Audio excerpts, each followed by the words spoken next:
When I opened the door at 3 in the morning and saw my husband standing there with a newborn baby in his arms, I knew my entire world was about to shatter into a million pieces.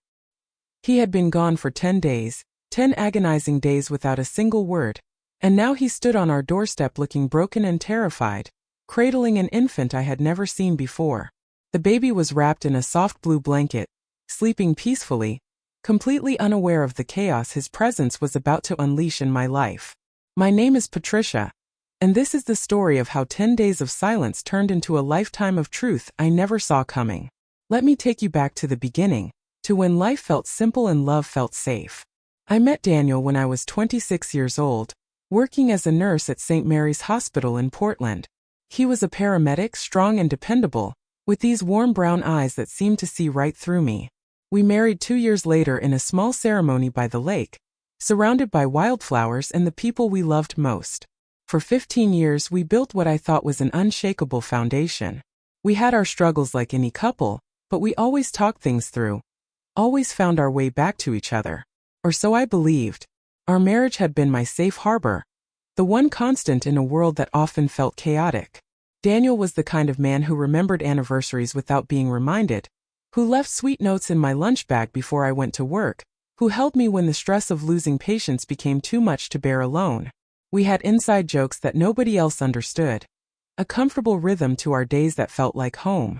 We cooked dinner together on weekends, took long walks through the neighborhood, talked about everything from politics to our dreams for retirement.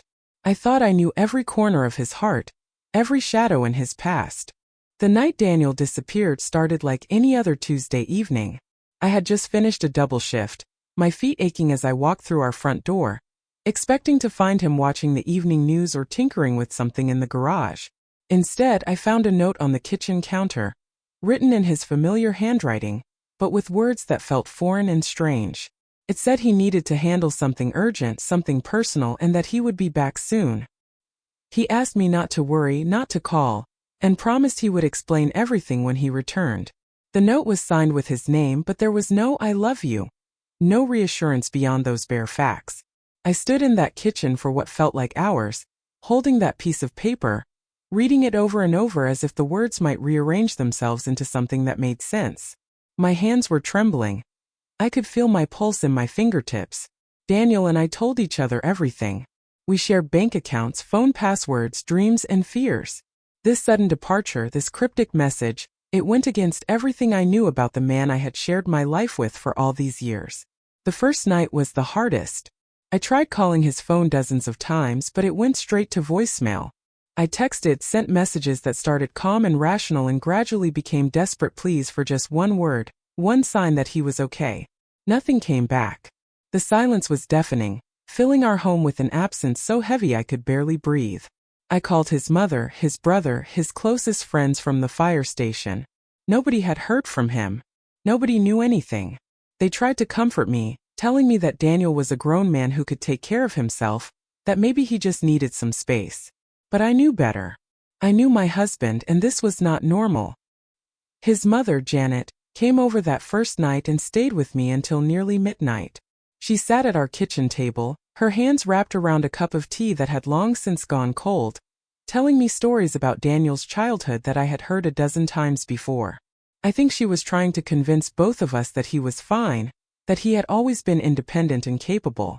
But I could see the worry in her eyes, the way her hands trembled slightly when she thought I was not looking. When she finally left, she hugged me tighter than usual and made me promise to call her the moment I heard anything. By day 3, I had filed a missing person report. The police officer who took my statement was kind but practical, explaining that adults have the right to leave, that without evidence of foul play, there was little they could do immediately. He suggested that Daniel might have needed time alone, that marital issues sometimes led to these kinds of departures. I wanted to scream at him that he was wrong, that we did not have marital issues, that Daniel would never just leave me like this. But a small voice in the back of my mind whispered doubts I did not want to acknowledge. What if I had been blind to problems? What if there was a whole side of Daniel I never truly knew? I took a leave from work, something I had never done in all my years at the hospital. My supervisor, Margaret, was understanding but concerned. She had known me long enough to recognize that I was barely holding myself together. I could not focus on patient care when my own life was falling apart. I spent those days going through everything in our house, looking for clues I might have missed. I checked his email, his social media, his desk drawers. I found nothing unusual, nothing that explained this sudden absence. Our finances were in order. No large withdrawals or strange transactions. His clothes were still in the closet, his toothbrush still in the bathroom. It was as if he had simply stepped out for a moment and never came back. If you are enjoying this story, please hit the like button. It really helps me continue sharing these experiences with you. By day 7, I had stopped sleeping properly. I would lie in our bed, staring at the ceiling, running through every conversation we had in the weeks before he left, searching for warning signs I should have noticed. Had he seemed distant? Worried? Different in any way? I replayed moments like scenes from a movie, analyzing every glance, every word, every touch. But all I could remember was normalcy. We had talked about planning a vacation to visit his sister in Colorado. We had laughed at a comedy show the weekend before. He had kissed me goodbye before leaving for his shift that Monday morning, the day before he vanished, and told me he loved me. How could everything have been so ordinary if something was wrong enough to make him disappear? I started keeping a journal during those endless days, writing down every memory, every detail I could recall about our last weeks together. I thought maybe if I documented everything, a pattern would emerge, some clue I had overlooked would suddenly become obvious. Instead, all I found was evidence of a normal, happy marriage. We had argued about whose turn it was to take out the trash. We had discussed whether to replace our aging refrigerator. We had made love on Saturday morning, slow and sweet, and fallen asleep afterwards tangled together. These were not the actions of a man planning to disappear. My best friend Sarah came over almost every day during that week. She brought food I could not eat and sat with me through the endless hours of waiting. She held my hand when I cried and reminded me to breathe when panic attacks hit me out of nowhere. She suggested possibilities I did not want to consider. Maybe he was in trouble with someone. Maybe he had a secret he was too afraid to share. Maybe he was sick and did not want to burden me. Each suggestion felt like a knife twisting in my chest, because any of them meant that Daniel had kept something from me, had carried a weight without letting me help shoulder it. Sarah was the one who insisted I eat, even when food tasted like cardboard in my mouth. She would sit across from me at the kitchen table and refuse to leave until I had taken at least a few bites of whatever she had brought. She also fielded calls from concerned friends and family members who wanted updates I did not have the energy to provide. She became my buffer against the world, the person who stood between me and complete collapse. On day 8, I drove to every place I could think of that meant something to us. The coffee shop where we had our first date. The park where he proposed. The little bookstore where we used to spend Sunday afternoons. I showed his picture to strangers, asking if they had seen him, feeling more desperate and foolish with each negative response. I was grasping at straws, I knew that, but staying home and waiting felt impossible. The walls of our house seemed to close in on me, every room filled with memories that now felt tainted by his absence. At the coffee shop, the young barista looked at Daniel's photo with genuine sympathy but no recognition. At the park, an elderly man walking his dog told me he hoped I found my husband soon, and the kindness in his voice made me cry right there on the path where Daniel had gotten down on one knee 7 years ago.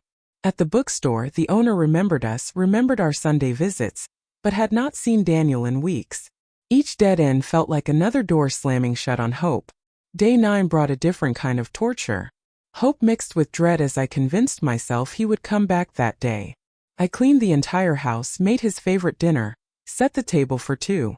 I imagined him walking through the door with a reasonable explanation, something that would make all of this make sense and allow us to move forward. But the hours ticked by, and dinner grew cold, and the door never opened. I threw the food away and cried until I had no tears left, feeling foolish for hoping, angry at myself for still loving someone who had hurt me this deeply. I remember standing at the kitchen sink that night, scraping his favorite pot roast into the garbage disposal, watching it disappear down the drain. It felt symbolic somehow, like I was watching my marriage dissolve the same way. I had made that pot roast the way his mother taught me, with carrots and potatoes and that special blend of herbs she swore by. I had set the table with the good dishes we only use for special occasions. I had lit candles and opened a bottle of wine.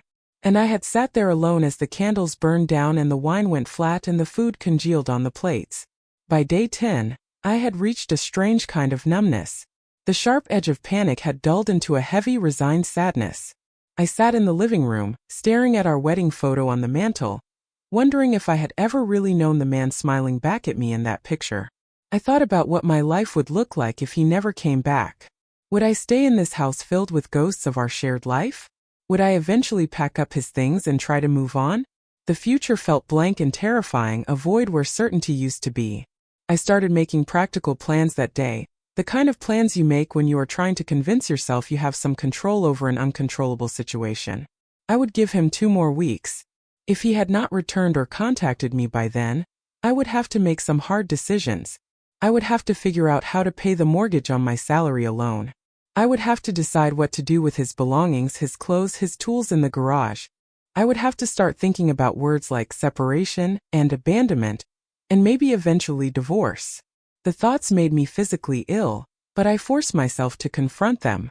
That night, I could not even make it to the bedroom. I collapsed on the couch around midnight, too exhausted to move, too heartbroken to care. Sleep came in restless waves, dreams mixing with reality until I could not tell one from the other. And then, at 3 o'clock in the morning, I heard it. The sound of a key sliding into the lock of our front door. My eyes snapped open. For a moment, I thought I was still dreaming. But no, that was real. Someone was opening our door. My heart hammered in my chest as I sat up, my whole body trembling. The door swung open slowly, and there he was. Daniel. He stood in the doorway, and the relief that flooded through me was so powerful it nearly knocked me over. He was alive. He was home. But that relief lasted only seconds before I saw what he was carrying, and everything inside me froze. In his arms was a baby, a tiny newborn, wrapped in a soft blue blanket, sleeping peacefully against his chest. Daniel looked exhausted, his face pale and drawn, his eyes red-rimmed and haunted. He had lost weight in just 10 days, his cheeks hollow, his clothes hanging looser than they should. He looked at me and I saw fear there, raw and real and desperate. We stood frozen, staring at each other across the space of our living room, and I could not form words. My brain could not process what I was seeing. My husband had disappeared for 10 days without explanation, and now he had returned with an infant. Finally, I found my voice, though it came out as barely more than a whisper. Daniel, what is this? Whose baby is that? He closed the door behind him, moving slowly, carefully, as if afraid any sudden movement might shatter the fragile moment. Patricia, I need you to listen to me. I need you to let me explain everything before you say anything else. Please. I nodded, though I felt like I was watching this scene from outside my own body. Nothing felt real. I sat back down on the couch, my hands gripping the cushions, anchoring myself to something solid. Daniel sat in the chair across from me, still holding the baby with a tenderness that made my chest ache and my mind reel with questions I was terrified to ask. This is my son, he said, and those 4 words detonated in the space between us. His name is Michael and he is 10 days old. The world tilted. I thought I might be sick. Your son, I repeated, my voice flat and hollow. You have a son. You disappeared for 10 days and you came back with a baby, and you are telling me this is your son. Patricia, please let me explain, he said, and I could hear desperation cracking through his voice. This is not what you think. I did not cheat on you. I swear on everything I hold sacred, I did not betray you that way. Then explain, I said, and I was surprised by the strength in my voice even as my hands shook. Explain to me how you have a newborn son if you did not cheat on me. Explain where you have been. Explain why you left me alone for 10 days, terrified and heartbroken, without a single word. He took a deep breath, and I watched him struggle to find words. The baby stirred in his arms, making small sounds, and Daniel instinctively rocked him gently. That gesture, so natural and paternal, sent another wave of pain and confusion through me. How did he know how to do that? How many times had he held this baby in the past 10 days while I was home alone, falling apart? 21 years ago, before I met you, I was in a relationship with a woman named Claire. He began, his voice low and strained. We were together for 2 years, And we were young and foolish and not ready for anything serious. When she got pregnant, I was scared. I was 22 years old, barely making ends meet, and the idea of being a father terrified me. Claire came from a wealthy family, very traditional, very strict. When her parents found out she was pregnant, they gave her an ultimatum. Get rid of the baby or marry me immediately. I listened, my hands clenched so tightly my nails dug into my palms, creating little half-moons of pain that somehow grounded me in this surreal moment. Claire did not want to marry me, and I did not want to marry her, but we also did not want to terminate the pregnancy, Daniel continued, his eyes fixed on the sleeping baby in his arms.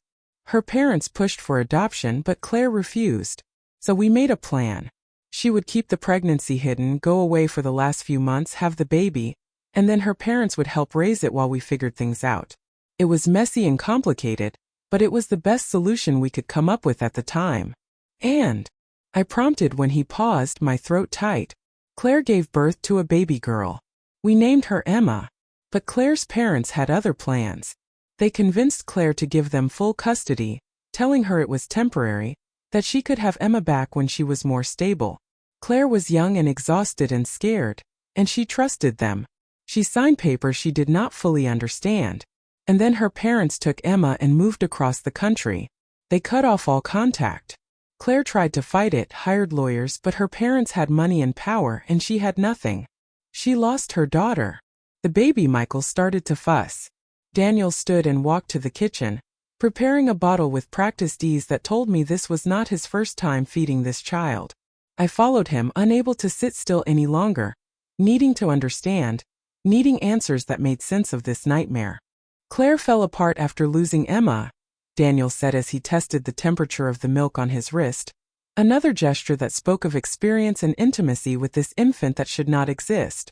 She developed severe depression, started drinking. I tried to help her, but I was drowning in my own guilt and pain. We destroyed each other, honestly. After about 6 months, we broke up.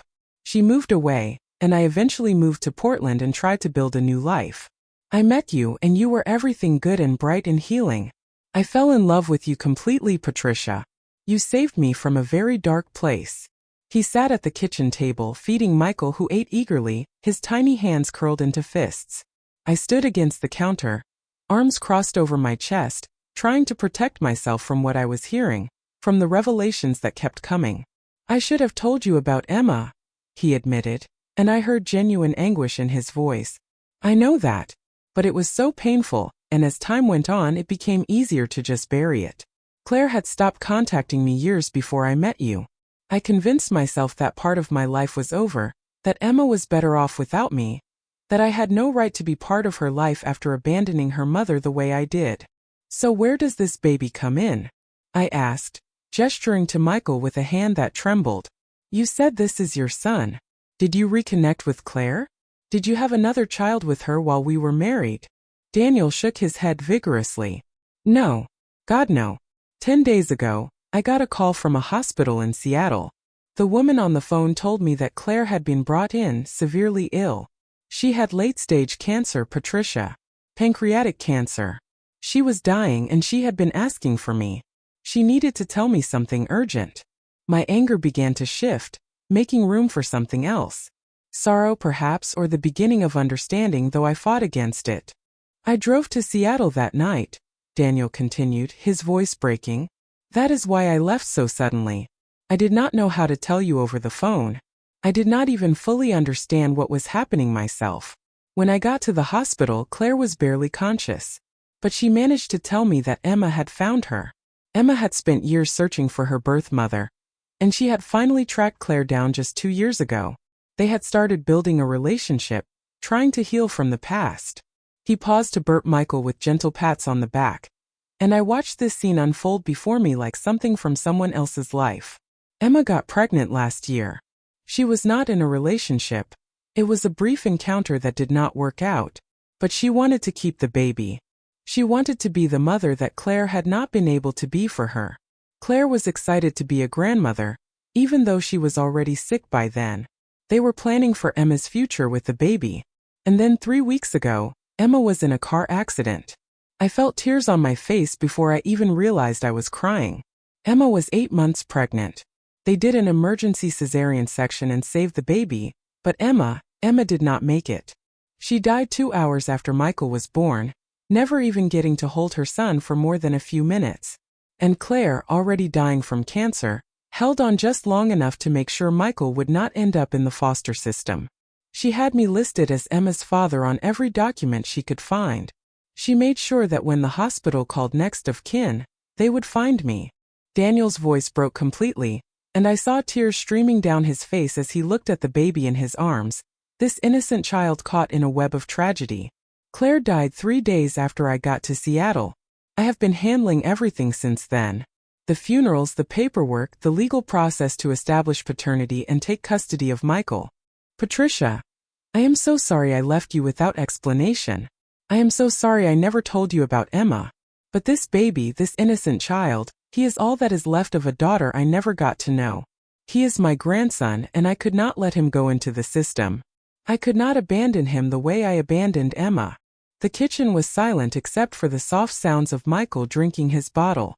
I stood there trying to process everything Daniel had told me, trying to reconcile the man I thought I knew with this stranger who had a whole secret history. My husband had not cheated on me. He had not betrayed me with another woman. But he had kept a massive secret, a whole chapter of his life that he had never shared. He had a daughter I never knew existed, and now she was gone and we had her baby. Do you think I made the right decision in what came next? Tell me in the comments what you would have done. I walked over to Daniel and sat down beside him. I looked at Michael, really looked at him for the first time. He had stopped eating and was staring up at us with dark blue eyes that would probably change color in time. He was beautiful, this tiny perfect human who had already lost so much before his life had barely begun. His mother was dead. His grandmother was dead. And here he was, completely dependent on 2 people who were essentially strangers to him. Let me hold him, I said quietly. Daniel looked at me with uncertainty and hope warring in his expression. Carefully, gently, he transferred Michael into my arms. The baby was warm and solid and real. And something shifted inside me as I held him. This was not Michael's fault.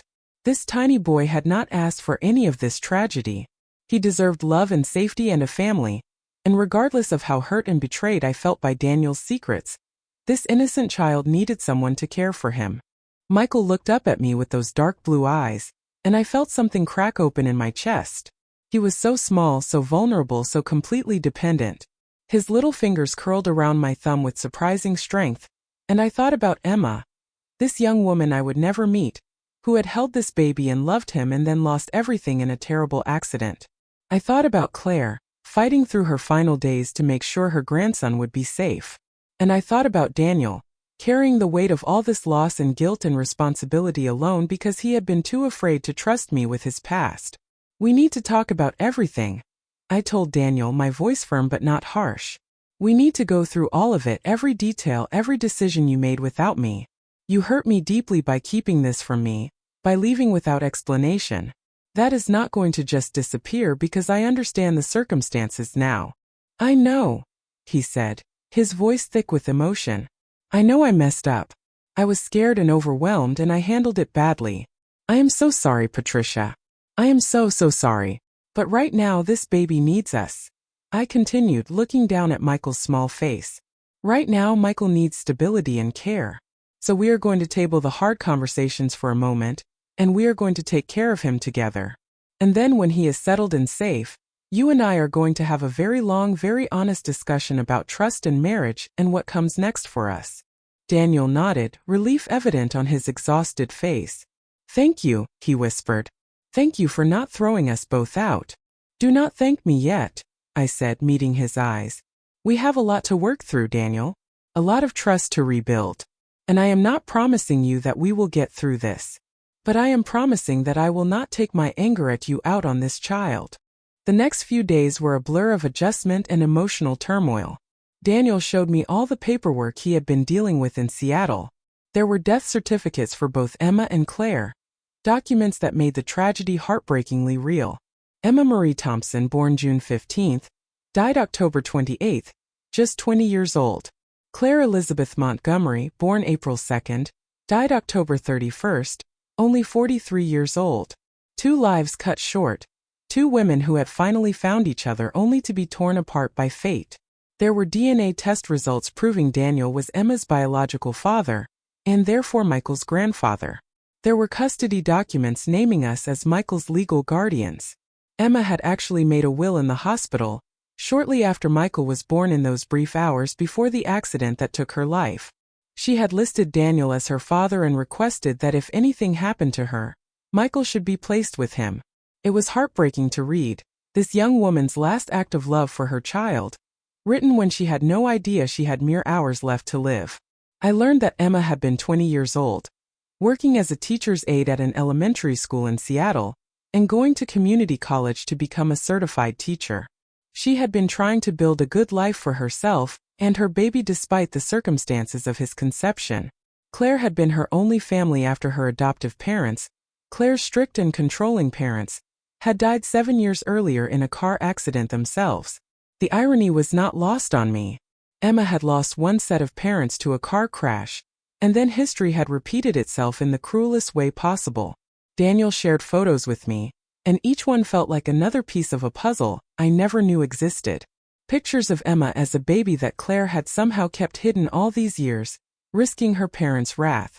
Photos of Emma as a toddler, a child, a teenager, growing up without her biological parents but clearly loved by someone. And then photos from 2 years ago when Emma had finally found Claire. The reunion photos were almost too painful to look at. Mother and daughter embracing for the first time in 18 years, both of them crying, both of them smiling. The joy and relief and love in those images was overwhelming. I could see Daniel in Emma's features, in the shape of her eyes and the curve of her smile. She had his chin, his hands, his way of tilting her head when she was thinking. She had been beautiful, with long dark hair and a warm expression that reminded me of Daniel on our wedding day, full of hope and possibility. In one photo, she was holding a positive pregnancy test, grinning at the camera while Claire beamed beside her. In another, she was heavily pregnant, her hand on her belly, looking down with such tenderness that my heart broke all over again. There were photos from the hospital after Michael was born. Emma holding him, her face exhausted but radiant. Claire beside the hospital bed, tears of joy streaming down her face as she looked at her grandson. And then just a few photos later, everything had changed. The next pictures were from the funeral, gray skies and grieving faces in 2 caskets side by side. I grieved for this young woman I never met, this stepdaughter I never got to know. I grieved for the grandmother who fought so hard to protect her grandson that she held on through unimaginable pain, just to make sure he would be safe. And I grieved for Daniel, who had to process the loss of a daughter he never got to be a father to while simultaneously taking responsibility for her child. The weight of all that loss and regret and missed opportunity was staggering. Daniel told me more details about those 10 days as we took turns caring for Michael. He told me about sitting by Claire's bedside, listening to her labored breathing as she struggled to tell him everything he needed to know about Emma and Michael. She had shown him videos on her phone, videos of Emma talking about her pregnancy, her hopes for Michael's future, her dreams of being a good mother. Claire had made Daniel watch every single one, determined that he would know his daughter even if it was too late to have a relationship with her. He told me about the funerals, about standing in a cemetery in the rain, holding a newborn baby while they lowered his daughter into the ground. He told me about the hospital's social workers who had been skeptical about giving custody to a grandfather who had never met the mother, who had to prove through DNA tests and legal documents that he had the right to take Michael home. He told me about spending nights in a hotel room with a crying newborn, terrified that he was doing everything wrong, grieving so hard he could barely function, yet somehow keeping this tiny life alive and safe. He told me about the moment he almost called me, the night he sat in that hotel room with his phone in his hand, Michael finally asleep in the portable crib the hospital had provided. He had dialed half my number 3 times before stopping, paralyzed by fear and shame. How could he explain all of this over the phone? How could he tell me he had kept such a massive secret? How could he ask me to understand when he barely understood himself? I was a coward, he said one night as we sat together after putting Michael down. I should have called you that first night. I should have told you everything years ago. I should have trusted you with the truth instead of thinking I could protect you from my past by hiding it. Taking care of a newborn at 43 years old was not something I had ever planned or imagined. Daniel and I had discussed children early in our marriage, those hopeful conversations couples have when they are still sure the world will give them everything they want. But I had endometriosis, severe enough that my doctor had told me pregnancy would be difficult if not impossible. We had tried for 2 years, suffered through 3 miscarriages that broke my heart a little more each time. After the third loss, we had made the decision to stop trying. We had eventually decided to be content with just each other, to build a life that was full and meaningful without children. I had made peace with that decision, or so I thought. Now suddenly we had a baby who needed us around the clock, who depended on us for everything, who had no one else in the world. We converted the guest room into a nursery, painting the walls a soft green and assembling a crib in the middle of the night while Michael slept in a bassinet beside our bed. We bought bottles and diapers and tiny clothes that seemed impossibly small. We read parenting books at 2 in the morning trying to figure out if this was normal, if we were doing it right, if we would somehow damage this child through our inexperience. We took turns with feedings and diaper changes, stumbling through those first weeks with exhaustion and determination, and a kind of desperate love for this child who had come to us through such tragedy. I went back to my nursing knowledge, remembering the basics of newborn care from my pediatric rotation years ago. Daniel used his paramedic training to monitor Michael obsessively, checking his breathing, his temperature, his color, terrified that something would go wrong on his watch. My friends and family were shocked when I finally explained the situation. I had kept Michael a secret for the first week, too overwhelmed to deal with anyone else's reactions while I was still processing my own. But eventually I had to tell people. I called my mother first, knowing she would have opinions but also knowing she would ultimately support whatever decision I made. "You are going to raise this baby?" she asked, her voice uncertain. "Patricia, honey, you are 43 years old. Do you and Daniel really understand what you are taking on?" "No," I admitted honestly. "I have no idea what I am doing, Mom. But this baby needs someone, and Daniel cannot let him go into foster care. He is Daniel's grandson. He is family, whether I was prepared for that or not." My mother arrived the next day with casseroles and her own ancient baby books, and a determination to help whether I wanted it or not. She took one look at Michael and melted completely. "Oh, Patricia," she breathed, holding him with the practiced ease of someone who had raised 4 children. "He is beautiful. He looks just like Daniel." She became our lifeline in those early weeks, coming over several times a week to help with laundry, and cooking and giving us breaks to sleep or shower or just sit in silence. She had always wanted grandchildren, and though this was not how anyone had imagined it happening, she fell in love with Michael immediately. My sister Diane was less enthusiastic. She came over 2 weeks after Michael arrived, skeptical and protective of me in the way older sisters can be. "Are you sure about this?" she asked, watching me feed Michael at the kitchen table. "Patricia, you do not have to do this just because Daniel made a mess of his past. This is not your responsibility." "He is a baby, not a responsibility," I said, more sharply than I intended. "And yes, I am sure. I am terrified and exhausted and still angry at Daniel, but I am sure about Michael." Diane softened a bit, but her concerns lingered.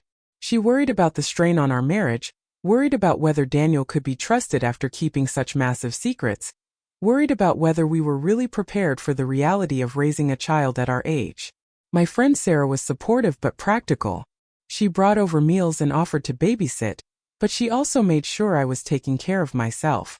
"You cannot pour from an empty cup," she reminded me when she found me crying over the laundry one afternoon. "You are allowed to be struggling with this. You are allowed to be angry at Daniel. You are allowed to grieve for the life you thought you had." And she was right.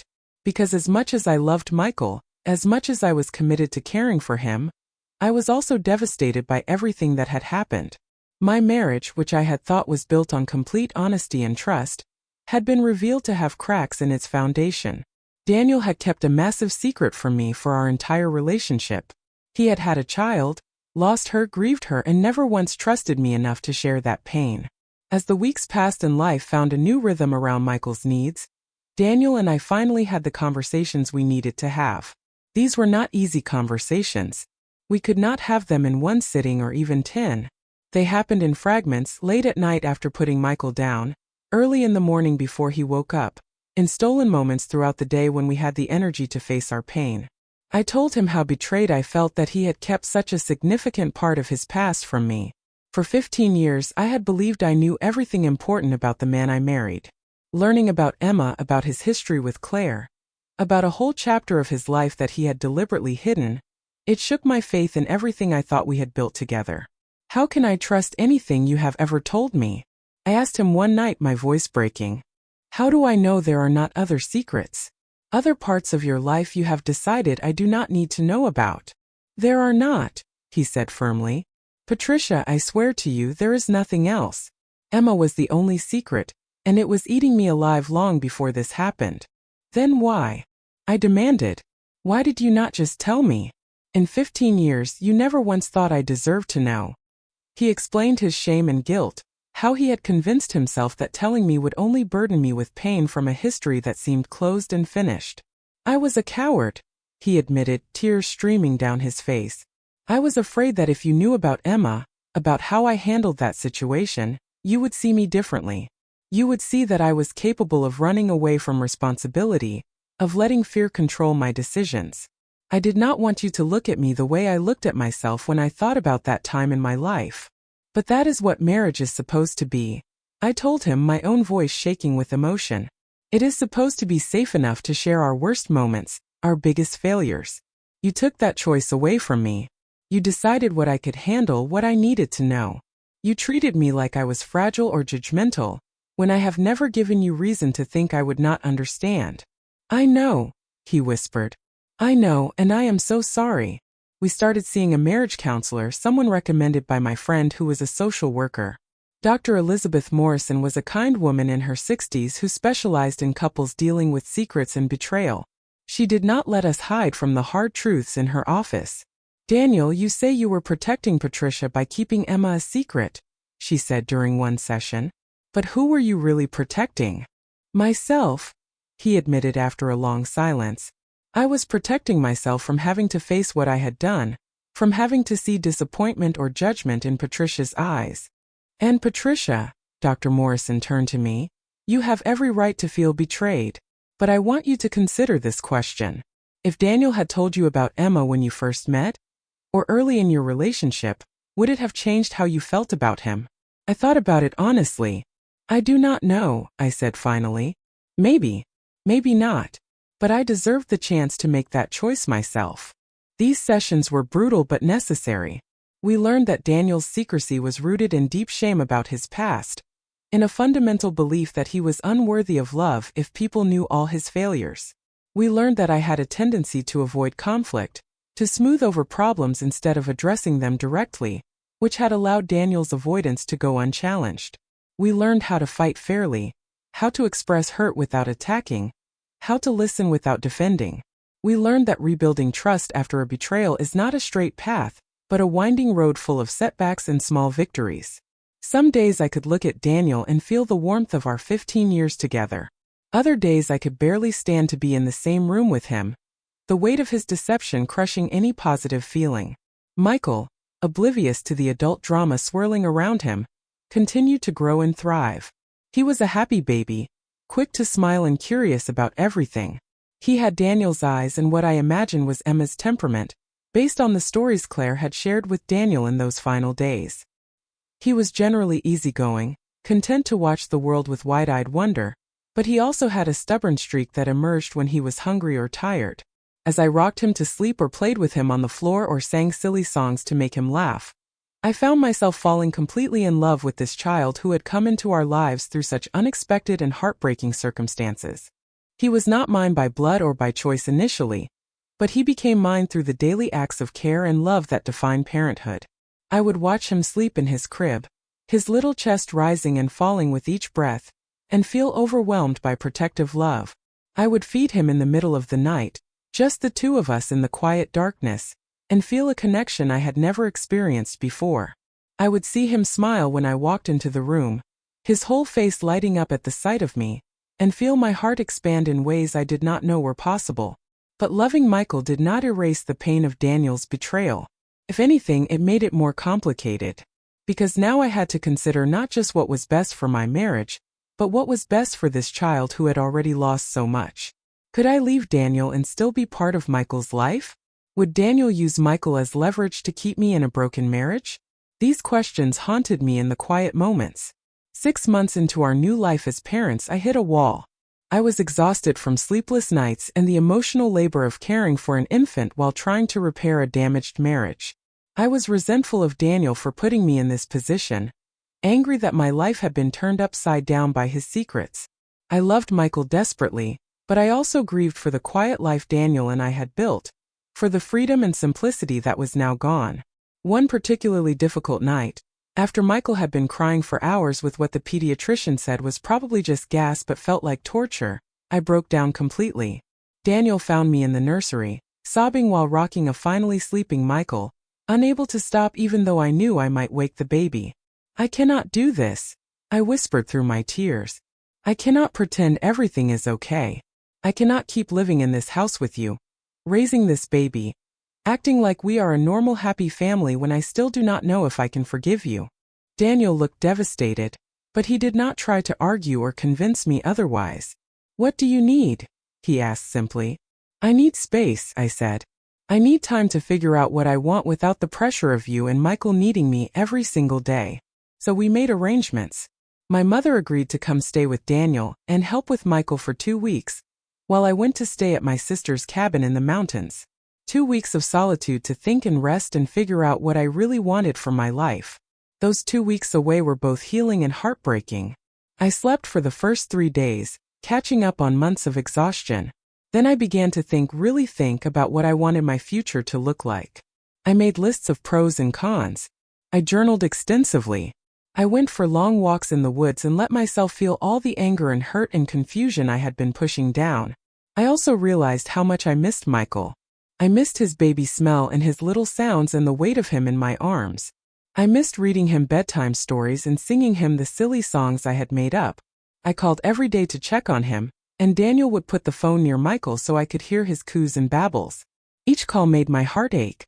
I thought a lot about Emma during those 2 weeks.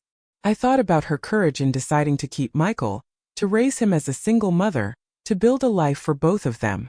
I thought about how she never got the chance to watch him grow, to see his first smile, to hear his first laugh.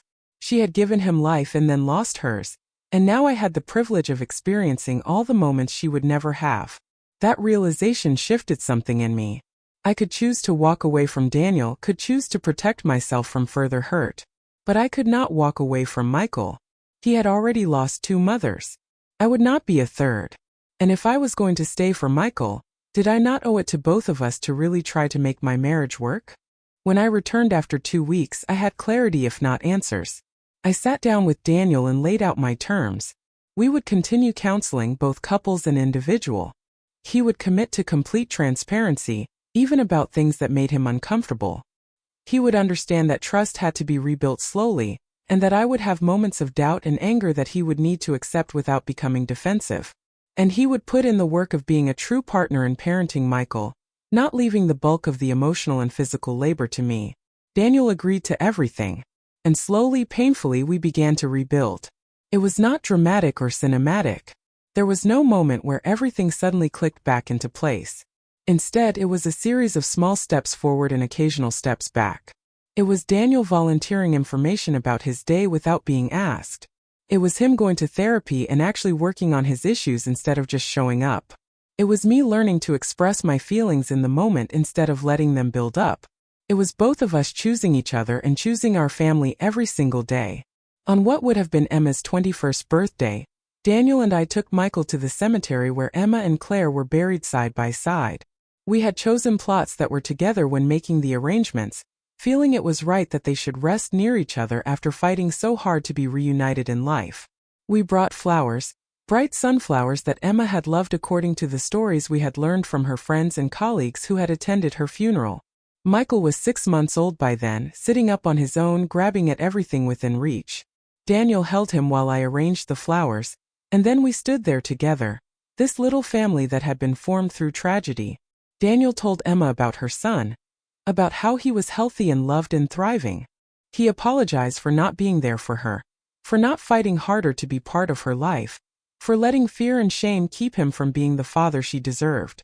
He promised that he would tell Michael about her, about how brave and strong she was, about how much she loved him in the short time they had together, about how she chose life for him even when circumstances were difficult. His voice broke as he spoke, and I saw the weight of all his regret and grief in his face.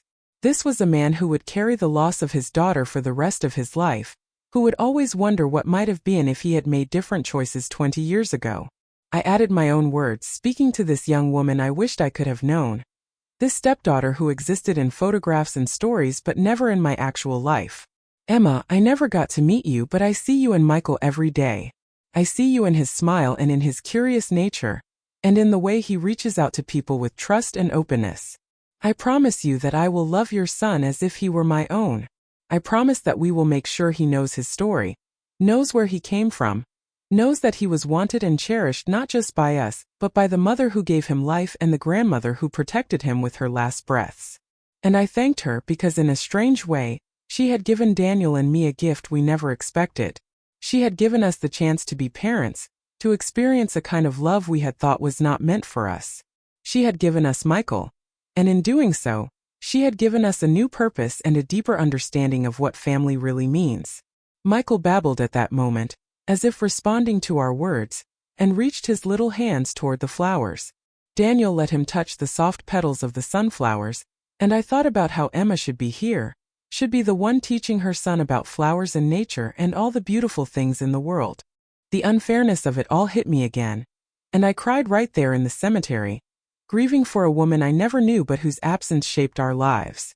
As Michael grew into a toddler, his personality emerged bright and joyful. He was an early walker, taking his first steps at 10 months and then refusing to slow down. He had Daniel's determination and what I chose to believe was some of my patience. He loved books and music and being outside. He was affectionate and silly and surprisingly empathetic for such a young child. We created a memory book for him, filled with pictures of Emma and Claire, stories about their lives, explanations of how he came to be with us. We wanted him to grow up knowing his history, knowing that he was born from love even though his story began with loss.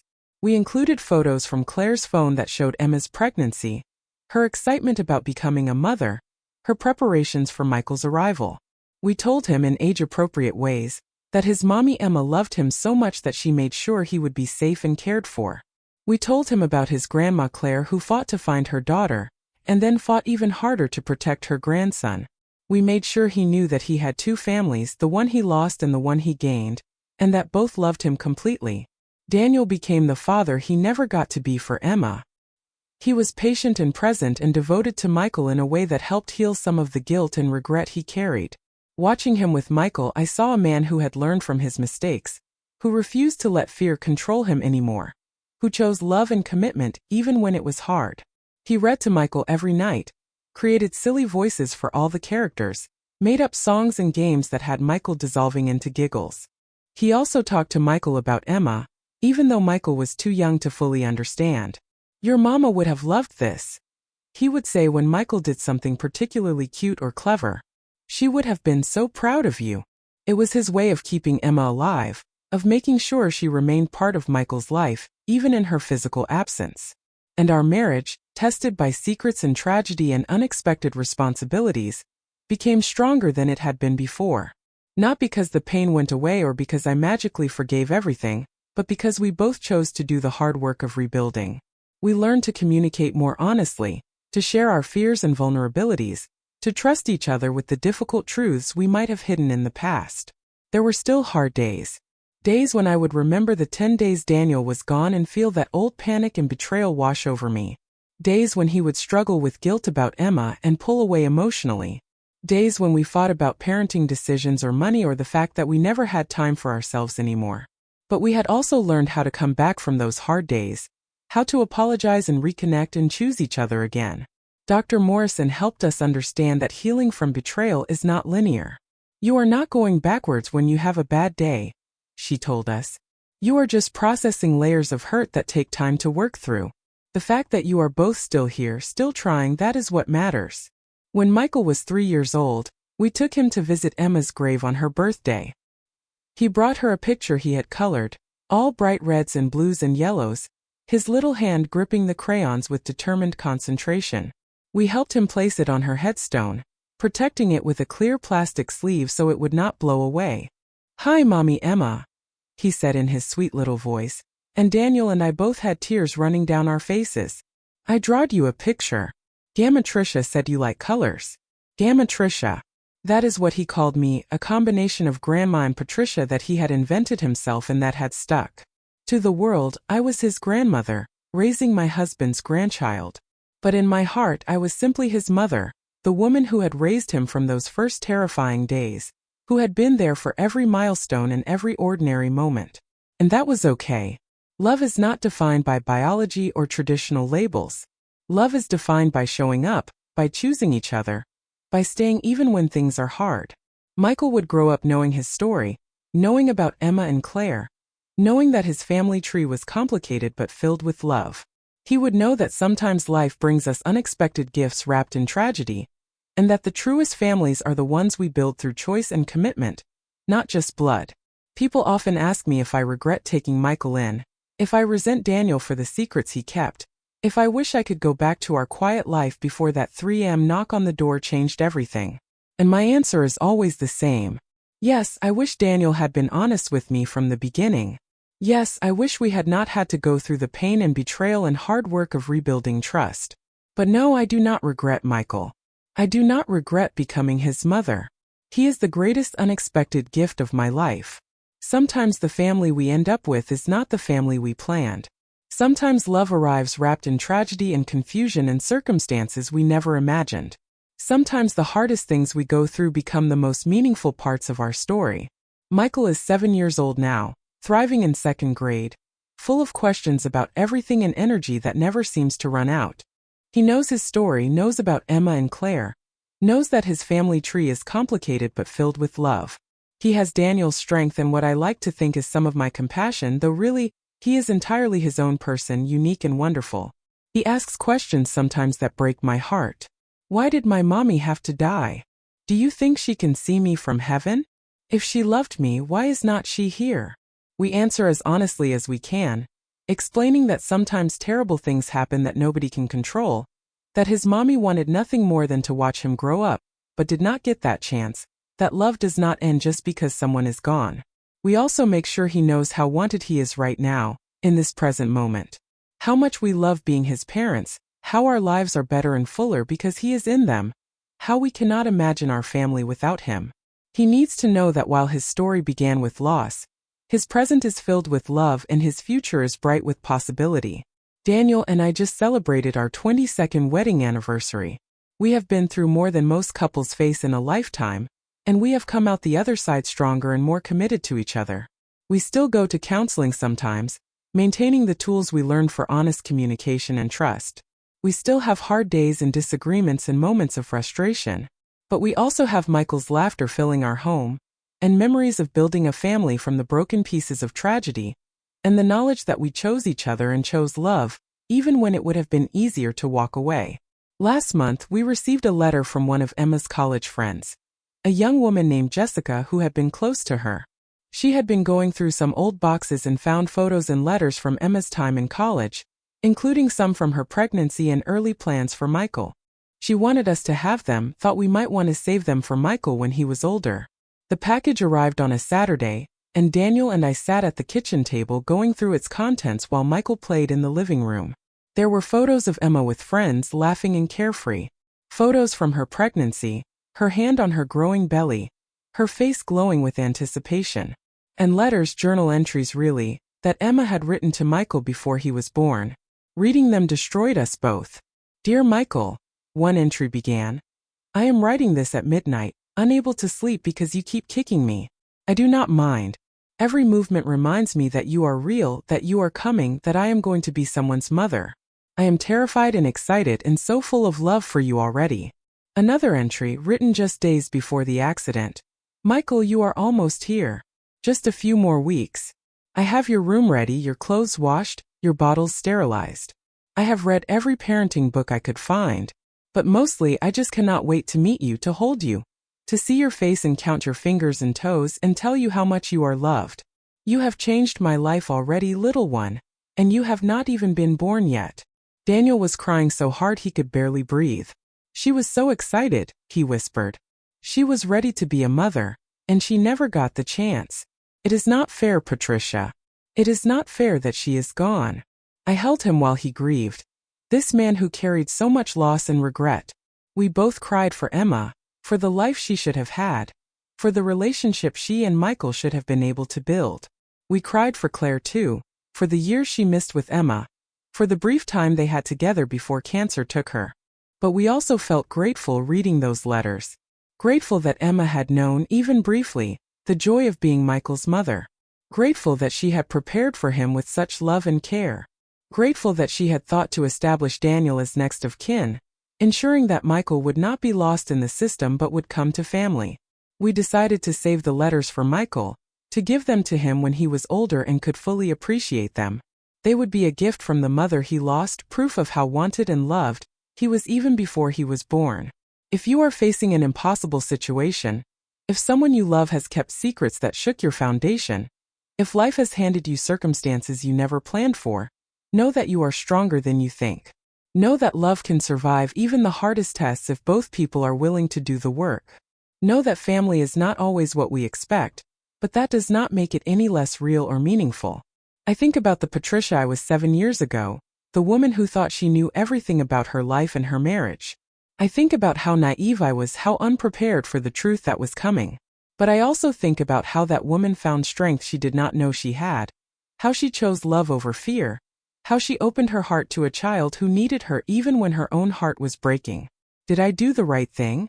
I believe I did.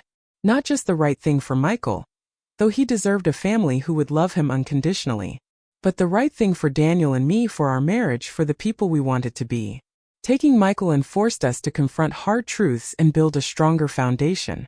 It taught us about forgiveness and second chances, and the incredible capacity of the human heart to expand and love beyond what we thought possible. Our life now is messy and complicated and nothing like what I imagined at 43. But it is also filled with the joy and purpose I never knew I was missing. Every time Michael runs to me with scraped knees or exciting news, or just because he wants a hug, I am reminded that this is exactly where I am meant to be. Every time Daniel and I navigate a challenge together, communicating honestly and choosing each other again, I am reminded that our marriage is stronger for having been tested. Emma and Claire are gone, but they are not forgotten. They live on in Michael, in the stories we tell, in the love that brought us all together. They live on in the family we have become, this unexpected, imperfect, beautiful family that was born from tragedy and built on choice and commitment. If you like this story, hit the like button, and do not forget to subscribe to get more stories from me. Your support means everything and helps me continue sharing these deeply personal experiences. With love and respect, Auntie Helen Stories.